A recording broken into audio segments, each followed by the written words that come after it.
আজকের ম্যাচে কে জিতবে জানো? এমআই না আরআর? কার প্লেইং 11 বেশি শক্তিশালী? শেষ পর্যন্ত দেখো, সব ক্লিয়ার হয়ে যাবে। Hello guys, welcome back to the channel. আজ আমরা কথা বলবো আজকের high voltage match Mumbai Indians versus Rajasthan Royals, MI versus RR, এবং দেখব দুই দলের সম্ভাব্য প্লেইং 11। চলো আগে দেখে নি মুম্বাই ইন্ডিয়ান্সের সম্ভাব্য একাদশ। Rohit Sharma captain, Ishan Kishan wicket keeper, Suryakumar Yadav, Tilak Varma, Hardik Pandya, Tim David, Romario Shepherd, Piyush Chawla, Jasprit Bumrah, Gerald Coetzee, Akash Madhwal. MI এর ব্যাটিং লাইন আপ কিন্তু খুবই ডেঞ্জারাস।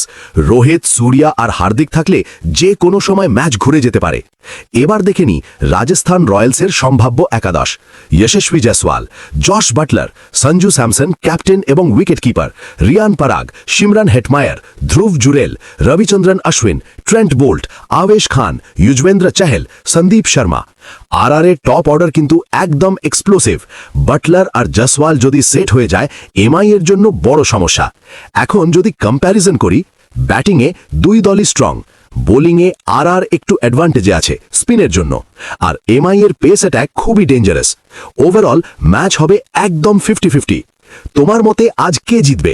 এমআই হার্ট না আরআর ব্লু? কমেন্ট করে জানাও। আর এরকম ডেইলি আইপিএল আপডেটস পেতে চ্যানেল সাবস্ক্রাইব করতে ভুলো না।